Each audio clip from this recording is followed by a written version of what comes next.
अजीज दोस्तों, अस्सलाम वालेकुम, नमस्ते, सत श्री अकाल, जय जिनेंद्र, गुड आफ्टरनून। अजीज दोस्तों, भारत के बारे में सुना है कि अब काफी अरसा हुआ भारत ने पाकिस्तान के बारे में सोचना भी छोड़ दिया है।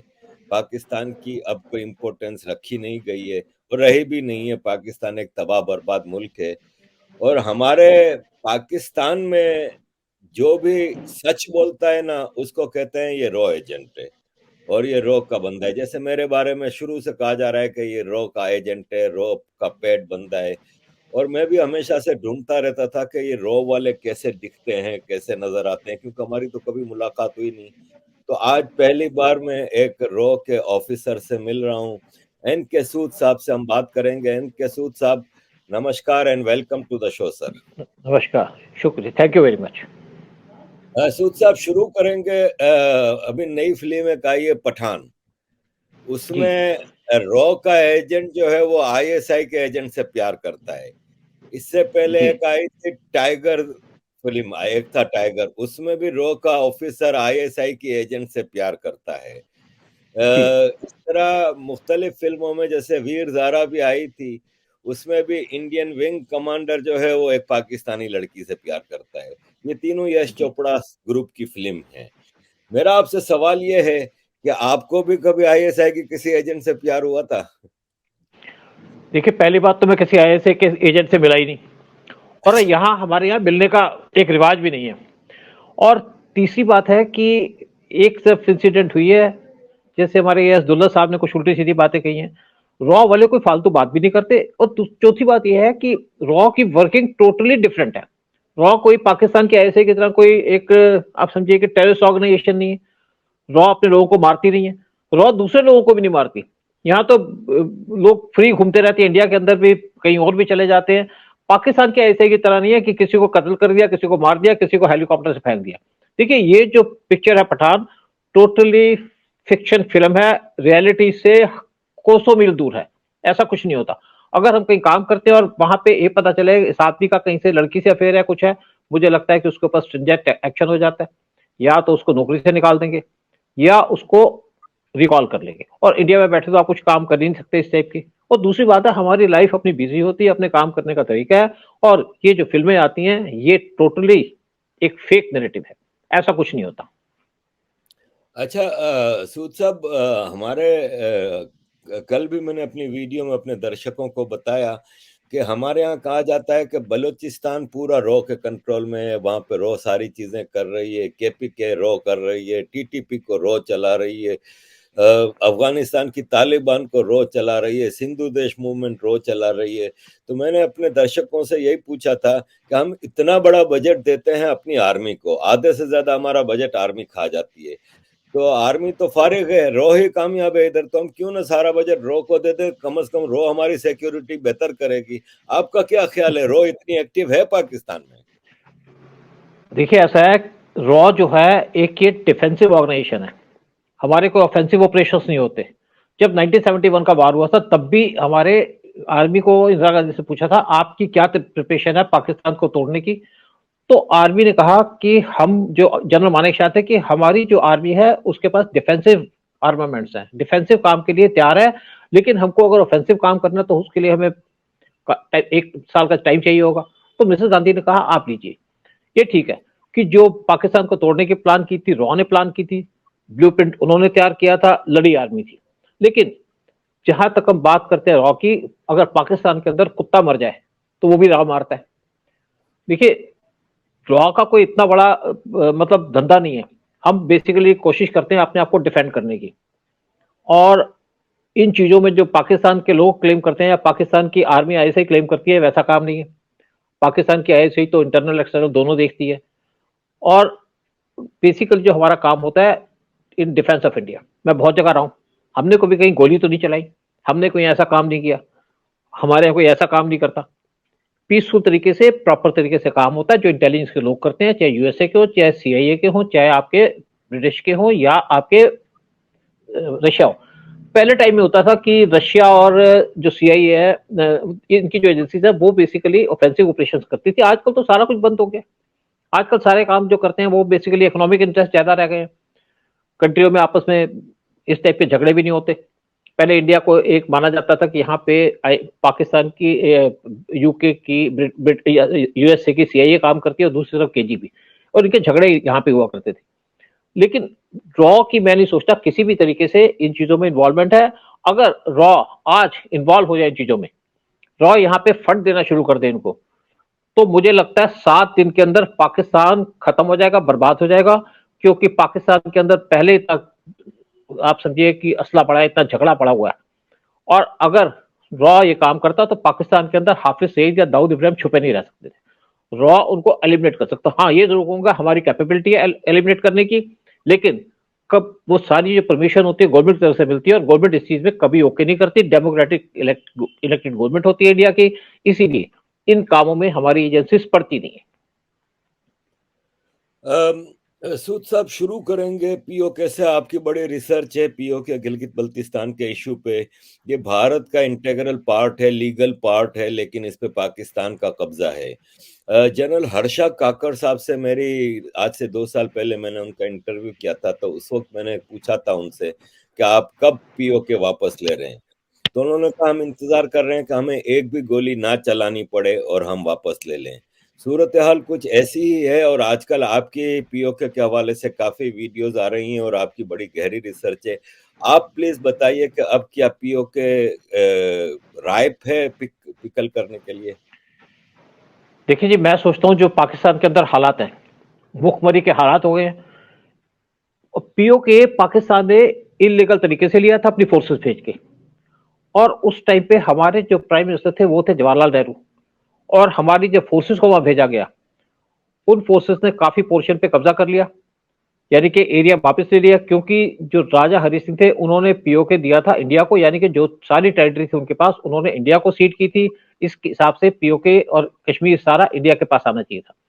लेकिन जवाहरलाल नेहरू ने अपनी फोर्सेस को रोक दिया और कह दिया सीज फायर है, नहीं तो आज ये प्रॉब्लम सॉल्व हो जाती। इंडिया पीओके तो लेगा, इस तरीके से ले या उस तरीके से ले, और आज पीओके के अंदर हाल ऐसे है कि पीओके इंडिया से मिलना चाहता है। और दूसरी तरफ जहां तक हम गिलगित बाल्टिस्तान की बात करें, 1 नवंबर 1947 को एक मेजर ब्राउन थे जो महाराजा के जो एक ब्रिगेडियर थे उनके साथ काम कर रहे थे, और उन्होंने उनको बंदी बना लिया। बंदी बना करके उन्होंने पाकिस्तान का फ्लैग लगा के पाकिस्तान को सौंप दिया, और एक ब्रिटिश कॉन्स्पिरेसी थी। गिलगित बाल्टिस्तान को पाकिस्तानी को देना इलीगली। जवाहरलाल नेहरू उस टाइम चाहते तो उनको एक्शन लेना चाहिए था, लेकिन उन्होंने एक्शन नहीं लिया। तो गिलगित बाल्टिस्तान पाकिस्तान के पास चला गया और पीओके उनके पास चला गया। लेकिन हमारे होम मिनिस्टर ने पार्लियामेंट के अंदर कहा कि पीओके और गिलगित बाल्टिस्तान पार्ट है इंडिया के। और आपको एक और बात बता दूं, ब्रिटिश पार्लियामेंट में 2019 या 20 में एक बिल पास हुआ, एक मोशन पास हुई कि Gilgit Baltistan is part of India. और ब्रिटिश से पूछा गया कि आपने ये पोर्शन क्यों दिया पाकिस्तान को, उन्होंने कहा हमने गल्फ को खुश करने के लिए दिया, क्योंकि यहाँ पे मुसलमान थे तो गल्फ को खुश करने के लिए गिलगित बाल्टिस्तान पाकिस्तान को दे दिया। लेकिन जो एरिया है पीओके और गिलगित बाल्टिस्तान का, ये बहुत जल्दी इंडिया मिल जाएगा। मुझे लगता है जिस टाइप के वहां पे हालात हैं उसी टाइप के चल रहे हैं जैसे बांग्लादेश के अंदर हालात थे, यानी कि ईस्ट पाकिस्तान में थे और बांग्लादेश उसके बाद इंडिया का इंडिपेंडेंट स्टेट हो गया। इंडिया ने अपनी फोर्सेस भेज करके बांग्लादेश को 13 दिन के अंदर लिबरेट करा दिया, जबकि सारी फोर्सेस वर्ल्ड की पाकिस्तान के साथ थी, चाहे यूएसए, चाहे यूके, चाहे अरब वर्ल्ड, चाहे दूसरी यूरोपियन कंट्रीज। लेकिन इंडिया ने तब भी ये काम 13 दिन के अंदर पूरा कर लिया, और 93,000 पाकिस्तान के सोल्जर्स उनको बंदी बना लिया और उनको पूरी फैसिलिटी दी। जितने भी पीओडब्ल्यूज बनाए थे उनको पूरी फैसिलिटी दी, पूरी इज्जत दी, और बांग्लादेश को हैंड ओवर करके इंडियन फोर्सेस वहां से बाहर आ गई। क्योंकि हमने किसी कंट्री के खिलाफ एग्रेशन नहीं की, हमने किसी कंट्री के 1 इंच पोर्शन पे कब्जा नहीं किया। लेकिन पाकिस्तान ने हमारे एरिया पे कब्जा किया हुआ, चाइना ने कुछ एरिया पे कब्जा किया हुआ, और मुझे लगता है ये गवर्नमेंट आई है हमारी, ये एरिया को वापस लेकर रहेगी। चाहे चाइना के पास ऑक्साइड चिन्ह हो, चाहे पाकिस्तान के पास पीओके या गिलगित बाल्टिस्तान हो। और मुझे लगता है कि एक सिचुएशन की वेट कर रहे हैं कि कब पीओके के ऊपर कब्जा किया जाए, और मुझे लगता है कि बगैर गोली चलाए पीओके के ऊपर कब्जा हो जाएगा। क्योंकि वहां के लोग आज इंडिया से मर्ज होना चाहते हैं, इसलिए मर्ज होना चाहते हैं कि पाकिस्तान जिस तरीके से उनको ट्रीट कर रहा है, खाने की चीजें वहां से शिफ्ट कर दी उन्होंने, पंजाब में ले गए। और पाकिस्तान के अंदर यही हाल होता है, अगर सिंध के अंदर गैस है वो पाकिस्तान के पंजाब में यूज की जाती है, अगर बलूचिस्तान के अंदर नेचुरल रिसोर्सेज है वो पाकिस्तान पंजाब में शिफ्ट करता है। अगर वहां पे गवादर पोर्ट में डेवलपमेंट हो रही है, वहां पे पंजाबी गए हैं, और इसी तरीके से पीओके के अंदर इन्होंने पंजाबियों को शिफ्ट कर दिया वहां पे, और पीओके के लोग इसीलिए नाराज हैं। अब पीओके के लोग देखते हैं किस तरीके से जब आर्टिकल 370 हटा है, इंडिया के अंदर पीस है, श्रीनगर के अंदर पीस है, और वहां पे डेवलपमेंट है। श्रीनगर के अंदर एक हाईएस्ट रेलवे ब्रिज बना है, शायद जिसकी 2-3 हजार करोड़ की तो कॉस्ट ही होगी, और वहां पे रेलवे लाइन जब पहुंच रही है रिमोट एरिया के अंदर, हॉस्पिटल बन रहे हैं, स्कूल बन रहे हैं, मेडिकल कॉलेजेस बन रहे हैं, लाइटें लग रही है, सड़क बन रही है, पुल बन रहे हैं, टनल्स बन रही हैं।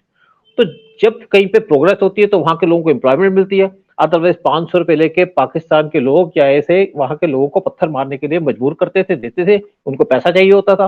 लेकिन आज वहां पे पीस इसलिए है कि वो देख रहे हैं कि क्या हाल है कश्मीर के अंदर, और क्या हाल है पीओके के अंदर, क्या हाल है पाकिस्तान के अंदर। सूद साहब, आज सुबह हिंदुस्तान टाइम्स में एक आर्टिकल छपा है, न्यूज आर्टिकल, कि UK to play third umpire in Kashmir during Pakistan army chief's visit. Pakistan army के chief general Asim Munir England आ रहे हैं, तो इंग्लैंड ने कहा है कि हम थर्ड एम्पायर का रोल वहां पे अदा करेंगे, जबकि भारत ने हमेशा से ये स्टैंड रखा है कि हमें किसी की एम्पायरिंग की जरूरत नहीं है और हम किसी को वो नहीं करते।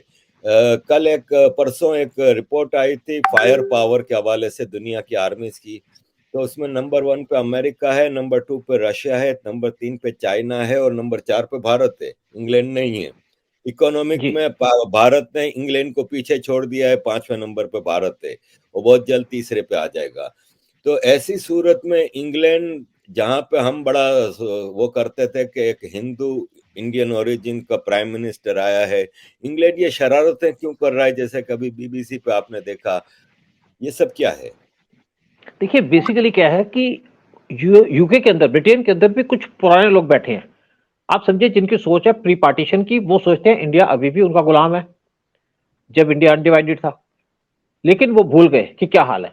देखिए पीछे एक मीटिंग हुई थी आपके इसकी जो अपने जितने भी यूके के अंदर जो कंट्रीज हैं उनकी सारी की मीटिंग हुई थी। पीएम मोदी वहां गए थे। पीएम मोदी अकेले ऐसे कंट्री के प्राइम मिनिस्टर थे जिनको वहां पे बहुत बड़ी गाड़ी थी, पूरा एंटोरेज दिया गया, बाकियों को अलग बिठा दिया गया, और उनकी मीटिंग हुई थी क्वीन के साथ। जब पीएम मोदी क्वीन से मिलने जा रहे थे तो ऊपर 5 प्लेन उड़े जिनके ऊपर ट्राई कलर था, और यूके को पता है कि इंडिया आज बहुत बड़ी पावर है। आज पूरा वर्ल्ड इंडिया की तरफ देख रहा है, इंडिया के प्राइम मिनिस्टर की वजह से। यूएस इंडिया के साथ इसलिए दोस्ती कर रहा है कि यूएस को इंडिया की जरूरत है चाइना को काउंटर करने के लिए। कोई भी वर्ल्ड में कंट्री नहीं है जो इंडिया पे आज डिपेंडेंट ना हो, इंडिया की तरफ देखती ना हो, और जो कंट्री इंडिया के साथ दुश्मनी चाह रही है या उसके खिलाफ काम करती है वो बर्बाद हो रही है। जैसे पाकिस्तान को लगा ले लीजिएगा, और चाइना के साथ भी अगर बॉर्डर में हमारा डिस्प्यूट चला है, डिस्प्यूट तो पुराना है क्योंकि चाइना भी इजीली डिस्प्यूट सेटल नहीं करता, लेकिन चाइना को आज के साथ हमारी ट्रेड है 110 बिलियन डॉलर की, दोनों एक दूसरे के ऊपर डिपेंडेंट है। और चाइना को पता है कि अगर मैं, जैसे हमारा बॉर्डर पे स्टैंड अप चल रहा था, तो अगस्त 2020 के अंदर कुछ हमारे, जून 2020 के अंदर कुछ हमारे सोल्जर्स को मार दिया था चाइना ने धोखे से। इंडिया ने 4 गुना सोल्जर को मारा, हाथ की लड़ाई थी। उसके बाद इंडिया ने इमीडिएटली मलक्का स्टेट पे 2 वारशिप्स भेज दिए ताकि चाइना का कोई शिप बाहर ना आ सके, ना जा सके। मलक्का स्टेट 4.5 किलोमीटर चौड़ी है और अंडमान निकोबार आइलैंड से बहुत क्लोज पड़ती है। अंडमान निकोबार आइलैंड में इंडिया का ट्राई सर्विस का बेस है जहां पे हमारी नेवी खड़ी है, नेवी इंडिया की काफी स्ट्रांग है। सिमिलरली एक कारावार है कर्नाटक के अंदर जहां पे इंडियन नेवल बेस है, और कोई भी चाइनीज जो ट्रेड जाती है वो इंडियन ओशन से पास होकर जाती है। इसीलिए उनको डर है कि अगर वो इंडिया से दुश्मनी लेंगे तो दिक्कत हो जाएगी, और इसीलिए चाइना आज बैकफुट पे आ गया इंडिया को कंट्रोल करने के लिए, इंडिया को चैलेंज करने के लिए। और इंडिया की जो दुश्मनी थी पाकिस्तान के साथ, हमारी कोई दुश्मनी नहीं है पाकिस्तान के साथ, दुश्मनी पाकिस्तान की हमारे साथ है। लेकिन पाकिस्तान इस दुश्मनी की वजह से टोटल बर्बाद हो गया, क्योंकि पाकिस्तान की जो लीडर्स हैं उनमें विजन नहीं है। पाकिस्तान के अंदर जो उनकी पॉलिटिकल लीडर्स हैं वो सिलेक्टेड होते हैं, और वहां टोटल कंट्रोल होता है उनकी आर्मी का, जब भी उनका स्ट्रिंग खींच दे। देखिए अभी आपके प्राइम मिनिस्टर ने, पाकिस्तान के प्राइम मिनिस्टर ने एक स्टेटमेंट दी थी कि इंडिया से पीस चाहते हैं। कुछ घंटे के बाद वो स्टेटमेंट ट्विटर के ऊपर बदल दी गई, क्योंकि पाकिस्तान के प्राइम मिनिस्टर का ट्विटर हैंडल कंट्रोल करती है पाकिस्तान की आर्मी और आईएसआई। तो इंडिया एक इंडिपेंडेंट कंट्री है, यहाँ पे हमारी कंट्री में किसी को भी आर्मी से कोई डर नहीं है, पुलिस से डर नहीं है, हमारी इंटेलिजेंस एजेंसी से डर नहीं है। और जब तक आदमी कोई इलीगल काम नहीं करता उसको किसी भी चीज का डर नहीं है इंडिया के अंदर। कोई उसको टच नहीं कर सकता, चाहे हिंदू हो, चाहे मुसलमान हो, चाहे क्रिश्चियन हो, चाहे सिख हो, चाहे ईसाई हो। अ, ये बताइए कि अभी आपने चाइना का जिक्र किया कि चाइना बैकफुट पे आ गया है। तो जब भारत कश्मीर को वापस लेगा पीओके और गिलगित बल्तिस्तान को और वो भारत में शामिल होगा, तो चाइना से क्या बैकडोर में कोई इसमें नेगोशिएशंस हो रही है, क्योंकि चाइना की काफी इन्वेस्टमेंट है वहां पे। देखिए, वो चाइना का आउटलुक है। चाइना ने हमसे पूछ के तो इन्वेस्टमेंट नहीं की। देखिए, पीओके गिलगित बाल्टिस्तान होगा तो बेसिकली इससे को जो सबसे बड़ा नुकसान होगा पाकिस्तान को। जैसे ही चाइना इंडिया के अंदर पीओके गिलगित बाल्टिस्तान मिलते हैं तो पाकिस्तान ऑटोमेटिकली ब्रेक हो जाएगा और पाकिस्तान टूटेगा 5 पार्ट में। एक तो पीओके और गिलगित बाल्टिस्तान के लोग इंडिया के अंदर आना चाहते हैं, दूसरा सिंध वो इंडिपेंडेंट हो जाएगा, और तीसरा जो आपका बलूचिस्तान है वो इंडिपेंडेंट हो जाएगा, और अफगानिस्तान केपी को एरिया को अपने अंदर ले लेगा, और बचेगा सिर्फ पंजाब जो लैंडलॉक्ड होगा। और पंजाब को जो बचेगा पाकिस्तान का, उसको डिपेंड करने पड़ेगा इंडिया के ऊपर, क्योंकि ना तो बलूचिस ना सिंधी पाकिस्तान को सी का एक्सेस देंगे, क्योंकि उन्होंने बहुत सी इनके ऊपर जास्तियां की हैं। अब अगर हम चाइना की बात करें, चाइना ने जो काम किया इलीगल किया है, और शायद चाइना इसको एक्सपेक्ट नहीं कर रहा था। और नेचुरली जब गिलगित बाल्टिस्तान इंडिया से मिल जाएगा तो जो चाइना का $66 बिलियन का इन्वेस्टमेंट है खत्म हो जाएगी। और चाइना की हिम्मत नहीं है कि इंडिया से अटैक कर दे, इंडिया के ऊपर अटैक कर दे, वो दिन गुजर गए। 62 वॉज ए डिफरेंट थिंग। फिर दूसरी बात है कि इंडिया को डायरेक्ट एक्सेस मिल जाएगा अफगानिस्तान से, और जो केपी का एरिया है या पीओके का एरिया है, ये रिसोर्स रिच है, पानी है यहाँ पे, नेचुरल रिसोर्सेज हैं, और बहुत सा जमीन में खजाना दबा हुआ है इन एरियाज के अंदर।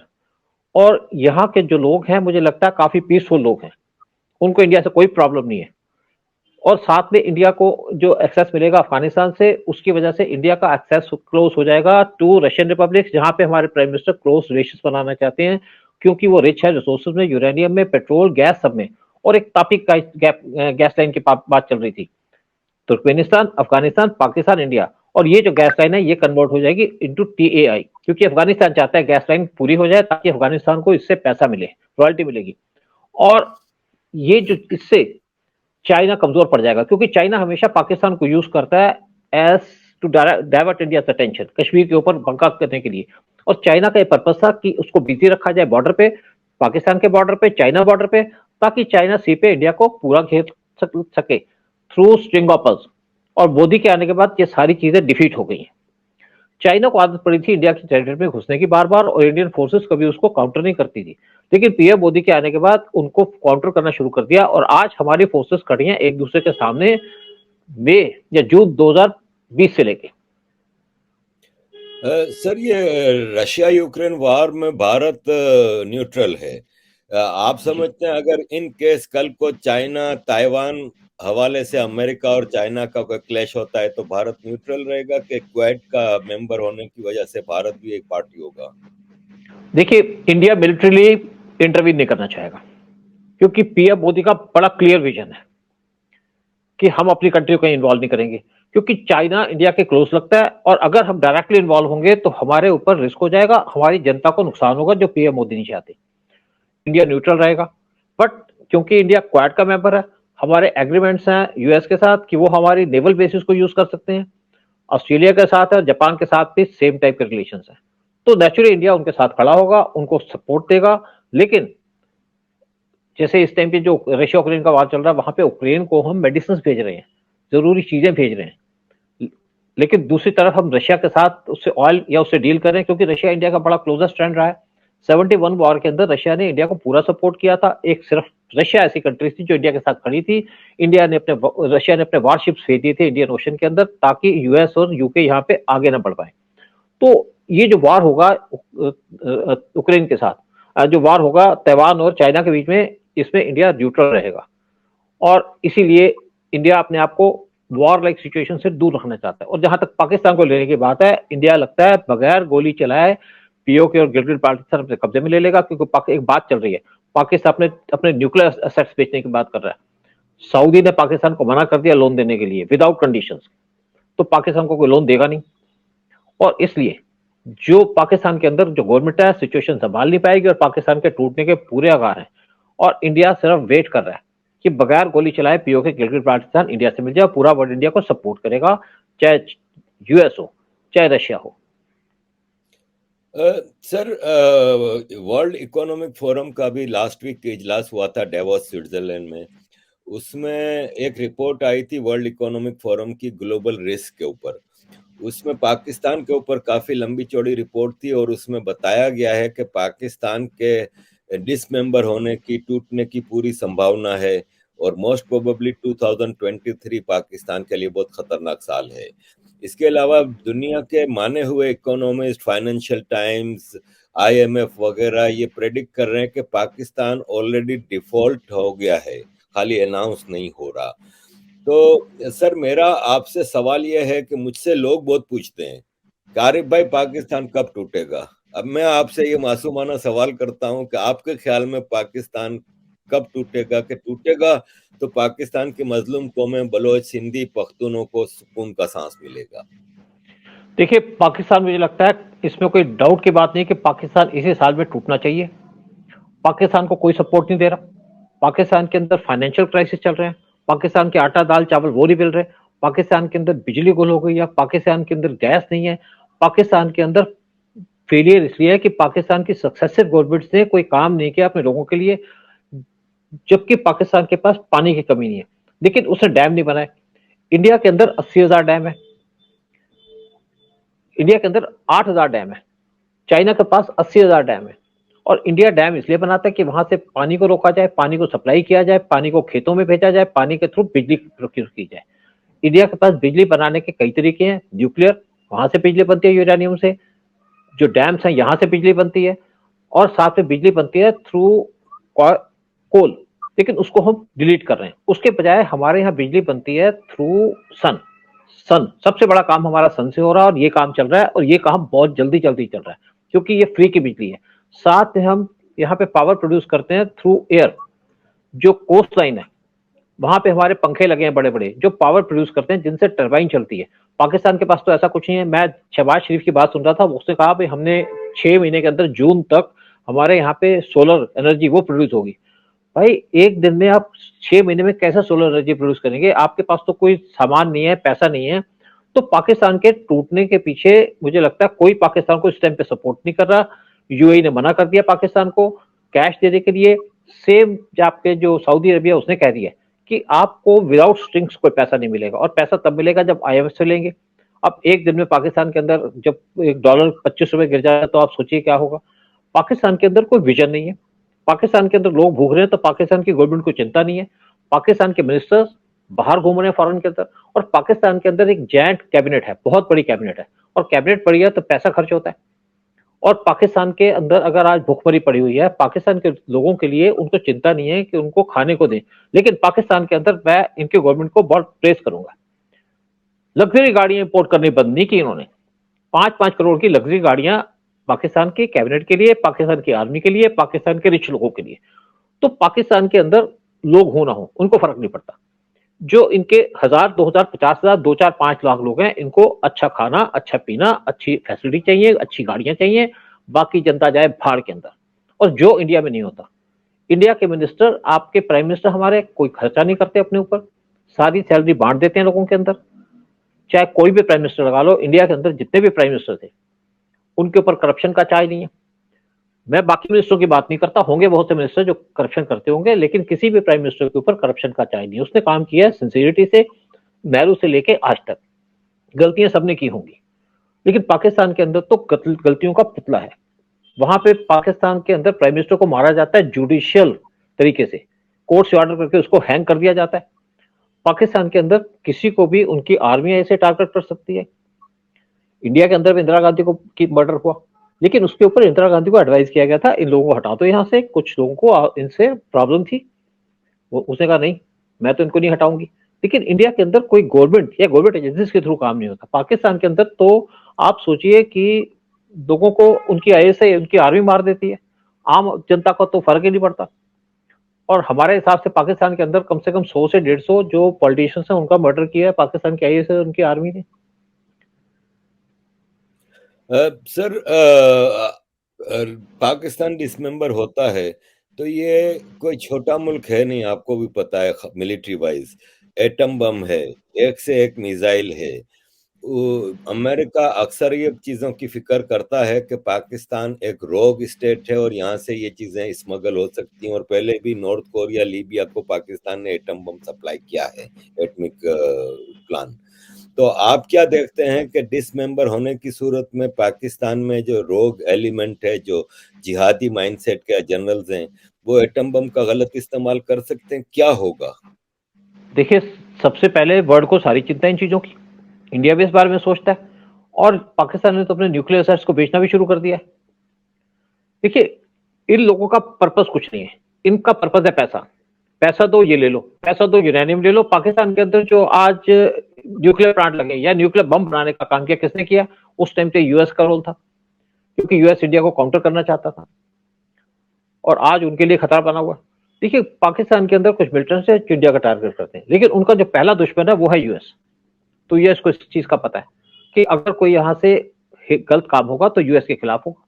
इंडिया के पास तो चलो कम से कम आज S-400 मिसाइल्स भी है, हमारी अपनी जो जिससे हम मिसाइल्स को इंटरसेप्ट कर सकते हैं, डिफेंस सिस्टम्स हैं S-400।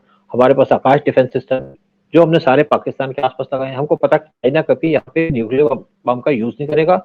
रिस्पॉन्सिबल स्टेट है पाकिस्तान, इररिस्पॉन्सिबल स्टेट है, और उसके लिए मुझे लगता है कि कुछ लोग पहले ही काम कर रहे होंगे। इसराइल इनका सबसे बड़ा दुश्मन है। एक बार पहले इसराइल ने हमारे प्राइम मिनिस्टर से कहा था किसी थे, एक मुझे नहीं पता कंफर्म न्यूज है कि नहीं, कि हम पाकिस्तान के न्यूक्लियर सेट्स को डिस्ट्रॉय कर दें या नॉर्मलाइज कर दें, आप हमको सपोर्ट करिए। उन्होंने सपोर्ट नहीं की। लेकिन आज सबसे ज्यादा चिंता यूएस को होगी, सबसे ज्यादा चिंता है नेटो कंट्रीज को होगी कि पाकिस्तान के न्यूक्लियर सेट्स का क्या किया जाए। और पैसा पाकिस्तान को शायद तभी मिलेगा जब पाकिस्तान इनसे कंप्रोमाइज करके, यानी कि यूएस से कंप्रोमाइज करके अपने न्यूक्लियर सेट्स उनके कब्जे में दे देगा, तभी इनको पैसा मिलेगा, चाहे IMF हो चाहे दूसरी कंट्री हो। और कोई भी कंट्री आज पाकिस्तान को पैसा देने की को तैयार नहीं है। पाकिस्तान अपने आप को कहता है हम न्यूक्लियर स्टेट हैं, घास खा लेंगे। भाई खाओ ना घास, घास भी नहीं मिल रही आपकी कंट्री के अंदर तो। सर, अब घास ही खा रहे हैं, अब और कुछ नहीं मिल रहा, आटा वगैरह तो कुछ मिल नहीं रहा, अब घास ही खा रहे हैं। सर, एक और सवाल है कि आर्टिकल 370 का एब्रोगेशन होता है। इससे पहले के हालात कश्मीर के बहुत खराब थे, लेकिन इसके बाद शांति आई, अमन आया, प्रॉस्पेरिटी की, आपने जैसे अभी बताया कि वहाँ पे प्रॉस्पेरिटी आई, लोगों को काम मिले, इसलिए लोग अब ज्यादा खुश हैं। आप क्या समझते हैं कि इन्फिल्ट्रेशन कम हुई है पाकिस्तान की तरफ से, या भारत की सिक्योरिटी फोर्सेस अब इतनी एक्टिव हैं कि उनको आने से पहले ही फारिग कर देते हैं? देखिए, एक्चुअली हमारी सिक्योरिटी एजेंसीज और आर्मी ये पूरे तैयार रहते हैं। और आप देखिए, एक बार इंफॉर्मेशन आई कि पाकिस्तान के कुछ मिलिटेंट्स हैं वो आ रहे हैं, और उस ये पता था कि इस 500 मीटर के एरिया में आएंगे, तो उस एरिया के अंदर पूरी इन्होंने घेराबंदी कर ली और उन्होंने वहां से टनल बना के आ रहे थे, तो वहीं पे मार दिया। सिक्योरिटी फोर्सेस अलर्ट है, और जब भी कहीं पे एक घर से किसी से अटैक होता है तो सिक्योरिटी फोर्सेस को घेर लेती हैं। और अगर उनको पता चलता है कि वहां पे कोई लोकल बच्चे हैं जिनको मिसगाइड किया है, तो उनसे कहते हैं आप सरेंडर कर दो, उनके घर वालों को बुला के उनसे सरेंडर करवा देते हैं। अगर कोई पाकिस्तान बेस्ड मिलिटेंट है उनको न्यूट्रलाइज करते हैं। और इनका पर्पज यह है कि आम जनता को तकलीफ ना हो, क्योंकि देखिए वर्ल्ड के अंदर पाकिस्तान ऐसी कंट्री है जो टेररिज्म में डील करती है, अदरवाइज कोई कंट्री टेररिज्म में डील नहीं करती, और सबके पूरे वर्ल्ड को पता है। जैसे मक्की कुछ दिन पहले टेररिस्ट डिक्लेयर हुआ, और पाकिस्तान के लोग प्राउड फील करते हैं कि हमारे यहाँ मक्की पैदा हुआ था। लेकिन आजकल देखता हूँ पाकिस्तान के चैनल्स के ऊपर भी डिस्कशन होती है कि भाई हमको भी जीने दो, क्या मक्की फक्की लगा रखा है यहाँ पे, हाफिज सही लगा रखा है, क्या फायदा पाकिस्तान को? पाकिस्तान के कुछ लोग ऐसे हैं जो इन टेररिस्टों के थ्रू या अंडरवर्ल्ड के लोगों के थ्रू कमाई करते हैं, अपनी जेबें भरते हैं। लेकिन पाकिस्तान की स्टेट इसीलिए डिस्ट्रॉय हो गई कि जो गलत काम कर रहा था पाकिस्तान, और इंडिया आज प्रॉस्पर कर रहा है, इसलिए प्रॉस्पर कर रहा है कि इंडिया के अंदर पॉजिटिव काम होते हैं। ध्यान दिया जाता है हमारी इकोनॉमी के ऊपर, ध्यान दिया जाता है हमारी एजुकेशन के ऊपर, ध्यान दिया जाता है मेडिकल फैसिलिटीज के ऊपर। 80 करोड़ लोगों को फ्री राशन मिलता है जो गरीब तबके के हैं, या बहुत सस्ते लोग पैसे मिलता है।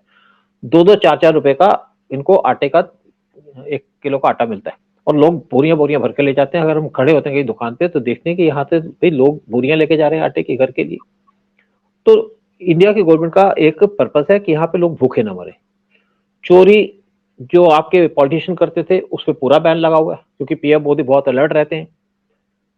तो इसीलिए इंडिया प्रॉस्पर कर रहा है, इंडिया की इकोनॉमी आगे बढ़ रही है, इंडिया की डेवलपमेंट हो रही है, और इंडिया वर्ल्ड के मैप में ऊपर चढ़ता जा रहा है। सर, एक जानकारी चाहिए कि हमारे पाकिस्तान में आईएसआई जो है वो आर्मी के अंडर में काम करती है, आर्मी चीफ के अंडर में काम करती है।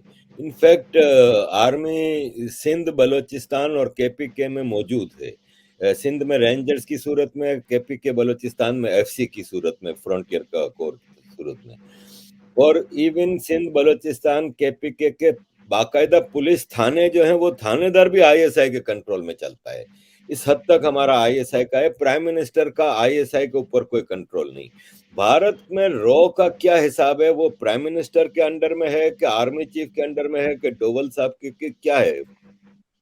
देखिए, वैसे तो प्राइम मिनिस्टर के अंडर में आती है, डायरेक्टली टू प्राइम मिनिस्टर। ठीक ठीक है, एनएस से बैठे हैं तो एनएस से साथ में आ जाते हैं। देखिए, आर्मी का कोई रोल नहीं, आर्मी का अपना रोल है, आर्मी अपना काम करती है, हर एक एजेंसी अपनी इंडिपेंडेंट है, कोई किसी पे डिपेंडेंट नहीं है। हम कोई आर्मी से ऑर्डर नहीं लेते, या आर्मी हमको ऑर्डर नहीं दे सकती। इंडिपेंडेंट काम होते हैं, इंडिपेंडेंट तरीके से रहा जाता है, जैसे किसी डेमोक्रेटिक कंट्री में काम होता है उसी तरीके से। किसी को भी एक्स्ट्रा जुडिशियल पावर्स नहीं है। जब कांग्रेस की गवर्नमेंट थी तो आर्मी को ऑर्डर थे कि बॉर्डर के पास कुछ भी हो वहां पे फायरिंग ना करें, और पाकिस्तान की तरफ से फायरिंग होती रहती थी। हमारी आर्मी को परमिशन लेनी पड़ती थी पीछे से। हमारी आर्मी कोई रोग आर्मी नहीं है, हमारी आर्मी उस टाइप की आर्मी नहीं है कि अपने लोगों पे जास्ती करे। और हमारी आर्मी वो आर्मी नहीं है जो अपने लोगों का रेप करती है। जैसे पाकिस्तानियों ने बांग्लादेश के अंदर 30 लाख लोगों को मारा, और वहां पे 1 मिलियन यानी कि 10 लाख लड़कियों का या औरतों का उन्होंने उनके साथ रेप किया, और कोई एक्शन नहीं हुआ। वर्ल्ड भी चुप रहा, क्योंकि वर्ल्ड भी उस टाइम पाकिस्तान के साथ था। तो हमारा किसी से कोई मतलब नहीं है। हर एक तरीके से एक कंट्रोल करते हैं प्राइम मिनिस्टर या दूसरे जैसे। तो अपना हर एक को अलग अलग पावर दी गई है, अलग तरीके से काम किया जाता है, और यही डेमोक्रेटिक सिस्टम में काम करने का तरीका है। सर, अभी आपने अपनी बात में बताया कि भारत के जितने भी प्राइम मिनिस्टर आए, नेहरू साहब से लेके मोदी जी तक, कोई करप्ट नहीं था। गलतियां सबसे होती हैं। आपसे एक सवाल है कि 1971 में भारत ने पाकिस्तान को जबरदस्त शिकस्त दी, और जी। 93,000 फौजी आपके पास थे। वेस्ट पाकिस्तान का काफी इलाका आपके कंट्रोल में था। आप समझते हैं शिमला मुआहिदा एक गलती थी भारत की प्राइम मिनिस्टर की? वहां पे टेबल पे वो जंग हार गए थे। नहीं जी, देखिए ऐसा था, मिसेस गांधी जैसा कोई कैपेबल आदमी हो नहीं सकता। मिसेस गांधी जो थी वो दूरदर्शी थी, उनके पास बेस्ट उनके एडवाइजर थे, चाहे रॉ के चीफ हो, चाहे उनके फॉरेन सेक्रेटरी हो, चाहे बाकी हो। तो एक जो पाकिस्तान के ऊपर वार लड़ा गया, उसमें पहला ख्याल ये रखा गया कि हम पाकिस्तान पे अटैक नहीं करेंगे, जबकि इंडिया को पता था कि पाकिस्तान इंडिया पे 3 दिसंबर 1971 को अटैक करेगा। उसके ऊपर इंडिया चुप रहा, उसने पाकिस्तान को फोर्स किया तुम अटैक करो। उस टाइम पे सारी कंट्रीज, यानी कि ए टू जेड, वो पाकिस्तान के पीछे थी। यूएस था, नाटो था, जितनी यूरोपियन कंट्रीज थी, सारी गल्फ कंट्रीज थी, सबने किसी ने पाकिस्तान को 200 टैंक दिए, किसी ने इनको पैसा दिया, किसने कुछ दिया। और पाकिस्तान और यूएस और यूके ने तो अपनी नेवीज भेज दी थी। इंडिया के साथ एक कंट्री खड़ी थी, वो थी रशिया। और इंडिया का या पर्पस था, और देखिए इंटेलिजेंस एजेंसीज के एक पर्पस से काम होते हैं, वे एक तरीके से काम होता है, जैसे आईएसआई करती है, उसको मार दिया वो कर दिया। उसका था पाकिस्तान को बांग्लादेश से अलग करना, और उसी तरीके से उन्होंने प्री प्लान तरीके से उसको अलग किया, और ये था शॉर्ट वार। 13 दिन के अंदर पाकिस्तान को हरा दिया, जिसके पास सारी सपोर्ट थी। और उससे पहले मिसेस गांधी गई थी यूएसए के अंदर भी उनसे बात करने, लेकिन उन्होंने मिसेस गांधी को इंसल्ट कर दिया। और मिसेस गांधी लेकिन इस टाइप की नहीं थी, इंसल्ट सहने की उसमें हिम्मत थी, लेकिन वो बहुत शातिर थी। और देखिए इसके बाद क्या हुआ कि बांग्लादेश क्रिएट हुआ। सीआईए ने कहा कि आप इंडिया पीओके ले लेगा। इंडिया पीओके ले सकता था, इंडिया ने पीओके नहीं लिया, क्योंकि इंडिया अगर अग्रेसर होता वार में तो इंडिया को ये ब्लैकलिस्ट कर देते। इंडिया अगर पीओके को लेता तो इंडिया को सैंक्शन लगा देते। इसलिए मिसेस गांधी ने इसको अवॉइड किया। ना हमारी इतनी पावर थी वर्ल्ड के अंदर, ना वो सिचुएशन थी, ना इंदिरा गांधी या हमारी इकोनॉमी इतनी बड़ी थी हम रिस्क ले सकते। और उसके बाद एक चिंता थी मिसेस गांधी को, मिसेस गांधी को एक चिंता थी कि मुजीबुर रहमान वो सेफ आ जाए। और पाकिस्तान की आईएसआई आर्मी ने उनकी जेल में उनके लिए कब्र खोदी हुई थी, और मिसेस गांधी को पता था कि उसको छोड़ेंगे नहीं। तो मिसेस गांधी का जो पर्पस था वो था शेख मुजीबुर रहमान को वापस लाना। और उसके लिए उनकी बैक चैनल बात हुई थी उस टाइम के प्राइम मिनिस्टर भुट्टो से, जब वो यूएस से वापस आ रहे थे। और उसी के ऊपर एक अंडरस्टैंडिंग हुई थी। अंडरस्टैंडिंग होकर के उन्होंने, भुट्टो ने आते शेख मुजीबुर रहमान को छोड़ दिया, और उसके बाद शेख मुजीबुर रहमान अपनी कंट्री में चले गए। और ये काम पूरा हो गया। ये बात जरूर है कि 3.5 साल के बाद आईएसआई ने उनसे बदला लिया, उनका मैसेकर कर दिया, क्योंकि कुछ वहां पे बिहारी थे जो बिहार से मुस्लिम थे, उन्होंने उनको मार दिया। और इसकी भी खबर उन्होंने पाकिस्तान को दे दी थी, इसको बांग्लादेश को के प्राइम मिनिस्टर को दे दी थी, लेकिन उन्होंने ध्यान नहीं दिया। और उसके बाद जब शिमला एग्रीमेंट हुआ तो मिसेस गांधी अपनी चीजों पे स्टैंड की, जो प्रॉमिस किया था, इसीलिए। और दूसरी बात है कि 93,000 सोल्जर्स को जो हमने पकड़ के रखा था उनको पूरी फैसिलिटी दी जिनेवा कन्वेंशन के अंदर, जबकि पाकिस्तान के अंदर जो हमारे सोल्जर्स पड़े थे उनमें से बहुत से सोल्जर्स को तो वहां पे छोड़ा ही नहीं गया और हमको बताया नहीं गया। जब उनको एक इन्फॉर्मेशन दी गई तब भी उन्होंने नहीं छोड़ा, लेकिन हमने सारे सोल्जर्स को वहां पे इज्जत से छोड़ा। किसी ने कंप्लेंट नहीं की, हमारे साथ जाती हुई है, हमें टॉर्चर किया। तो जो सारा काम किया था मिसेस गांधी ने एक एजेंडे के ऊपर किया था, जो उसका पर्पस था। और मिसेस गांधी अपने एग्रीमेंट पे खड़ी होती थी, रुकती थी, ठहरती थी। सेम पीएम मोदी का हाल है। तो ये कोई फेलियर नहीं था, एक पर्पस था, उस पर्पस से किया। कि मिसेस गांधी ने जरूर पूछा भुट्टो साहब से कि आपको अपनी जमीन चाहिए कि सोल्जर चाहिए, उन्होंने कहा जमीन दे दो। और ना हम जमीन रख सकते थे, अगर हम पाकिस्तान के अंदर जमीन रख लेते जो पाकिस्तान के अंदर घुसी थी फोर्सेस, तो भी यूएन के अंदर हमारी कंडेमनेशन होती या हमारी प्रेस्टीज डाउन होती। वो भी नहीं किया उन्होंने। तो एक जैसे बांग्लादेश है, बांग्लादेश के एरिया को अगर इंडिया चाहता तो अपने कब्जे में कर लेता, लेकिन नहीं किया। 1 इंच हमने कब्जा नहीं किया। और पीएम मोदी जब बांग्लादेश गए थे 2015 या 16 में इलेक्शन जीतने के बाद, तो पीएम मोदी ने वहां पे जाकर के उनको लैंड दे दी, क्योंकि बाउंड्री का कुछ एग्रीमेंट, बाउंड्री कुछ डिस्प्यूटेड थी, कुछ पोर्शन यहाँ पे घर का कुछ है, तो वहां पे उनको कोई लैंड भी दी ताकि एक पीसफुल तरीके से काम हो जाए। और बाउंड्री खींच दी वहां पे, क्योंकि बांग्लादेश से इलीगल लोग आते थे इंडिया के अंदर, लीगल लोगों के आने से हमें दिक्कत नहीं थी। तो मिसेस गांधी ने जो एग्रीमेंट किया था बड़े सोच समझ के किया था। और जैसे मैंने कहा कि मिसेस गांधी के पास जो एडवाइजर थे, चाहे उनके फॉरेन सेक्रेटरी थे, चाहे पॉलिटिकल एडवाइजर थे, चाहे वहां पे आरएन का जो आराके चीफ थे, सारे के सारे एक बहुत ऊंची काबिलियत के लोग थे। और मिसेस गांधी को किसी ने भी उनके ऊपर उंगली नहीं उठाई इसके ऊपर कि क्यों आपने यहाँ पे किया, क्यों इस पे कब्जा किया, क्यों नहीं किया, फलाना नहीं किया। और बाद में सोचने के बाद अब जो मर्जी गलती निकालिए, कुछ लोग कहते होंगे जी 93,000 सोल्जर क्यों छोड़ दिए। वो हमारे पास एक बर्डन था, क्योंकि उससे पहले 1 करोड़ बांग्लादेशी हमारी कंट्री में थे, किसी ने हमको एड नहीं दी, उसी को हम खिला रहे थे, पिला रहे थे, हमारी इकोनॉमी पे इम्पैक्ट भी पड़ा। आज हम काफी संभाल सकते हैं क्योंकि हमारी इकोनॉमी बढ़ी है, उस टाइम हमारी इकोनॉमी बढ़ी नहीं थी। तो जो मिसेस गांधी का डिसीजन था, मैं सोचता हूँ राइटफुल डिसीजन था, क्योंकि मिसेस गांधी ऐसी गलतियां कभी करेंगी भी नहीं। सर लास्ट क्वेश्चन है कि पाकिस्तान है, इसने भारत के सारे नामी ग्रामी टेररिस्ट अपने पास रखे हैं। हाफिज सईद है, जकी है, लखवी है, मक्की है, दाऊद इब्राहिम है, खालिस्तानी है। अमेरिका ने एक टेररिस्ट अफगानिस्तान में बैठा था, उसामा बिन लादेन, तो अफगानिस्तान पे 30 मुल्कों की फौज लेके चढ़ दौड़ा। लेकिन भारत को पाकिस्तान में अटैक करने की इजाजत नहीं है। सवाल मेरा आपसे ये है कि बलोचिस्तान, जो कि पाकिस्तान ने इलीगली कब्जा किया हुआ है, और वहां पे आज़ादी की जंग बहुत अरसे से चल रही है और आजकल बहुत ज्यादा पीक पे है, पाकिस्तान आर्मी का बहुत लॉस हो रहा है। मैं जिनीवा जाता हूँ ना, तो वहां पे मेरी बलोच लीडर बरामदाक बुगटी से मेहरान मरीज से मुलाकातें होती हैं। तो मुझे याद है 2015 या 2016 में बरामदाक बुगटी ने कहा कि मैं जा रहा हूँ बर्न कैपिटल में, इंडियन एम्बेसी, और इंडिया मुझे अजाइलम दे रहा है। लेकिन शाम को वो मिला तो उदास था। मैंने कहा क्या हुआ, बोला उन्होंने मना कर दिया। तो क्या वजह है कि इंडिया बलोचिस्तान को सपोर्ट नहीं कर रहा, गवर्नमेंट इन एग्जाइल कायम नहीं कर रहा, उनके लोगों को पनाह नहीं दे रहा, क्या वजह है? देखिए, मुझे लगता है कि इंडिया इस चीज को अवॉइड कर रहा है कि कोई कंट्रोवर्सी में ना आए और कोई ऐसा ना कहे इंडिया के ऊपर उंगली उठाए या बलूचिस्तान के ऊपर उठाए। लेकिन मुझे लगता है बहुत जल्दी ये सारी चीजें सेटल हो जाएंगी। इंडिया को चाहिए कि बलूचियों को सपोर्ट करे, इंडिया को चाहिए कि जो सिंध में मूवमेंट चल रही है उसको सपोर्ट करे, और इंडिया को चाहिए कि जल्दी से जल्दी पीओके गिलगित बाल्टिस्तान को लिबरेट कराए, क्योंकि इससे पाकिस्तान हमारे ऊपर डिस्टर्बेंस करने की कोशिश करता है। पाकिस्तान जैसे इंडिया के खिलाफ एजेंडा चला रखा है, पैसा नहीं उनके पास, एजेंडे उनके चल रहे हैं। पाकिस्तान के फॉरेन मिनिस्टर बाहर जाते हैं फॉरेन के अंदर तो बातें करते हैं 2002 के गोधरा कांड की, वो बात नहीं करते पाकिस्तान के अंदर किस तरीके से 30 लाख मुसलमानों को, बांग्लादेशियों को मैसेकर किया, उसकी बात नहीं करेंगे। वो ये बात नहीं करेंगे कैसे उनकी आर्मी ने वहां पे 10 लाख औरतों का रेप किया।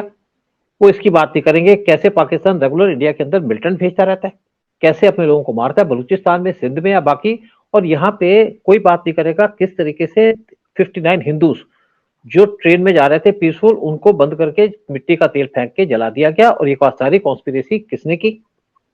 लेकिन वो बात करते हैं उसकी, क्योंकि पीएम मोदी एक तरीके से काम करते हैं। पीएम मोदी किसी का जवाब नहीं देते। जब पीएम मोदी जवाब देते हैं तो उसकी आवाज नहीं होती।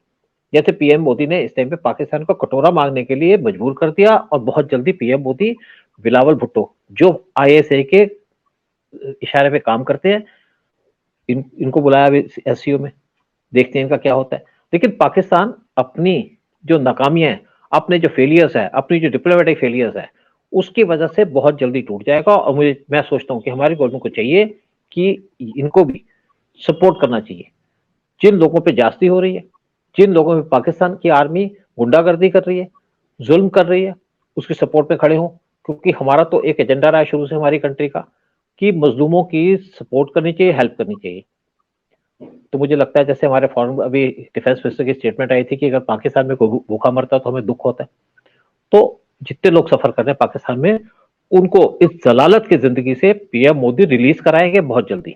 और मैं सोचता हूँ पीएम मोदी के पास टाइम है इस टाइम पे कि ये काम पूरा करें। एक ये बहुत बड़ा एजेंडा है जो इंडिया को पूरा करना चाहिए।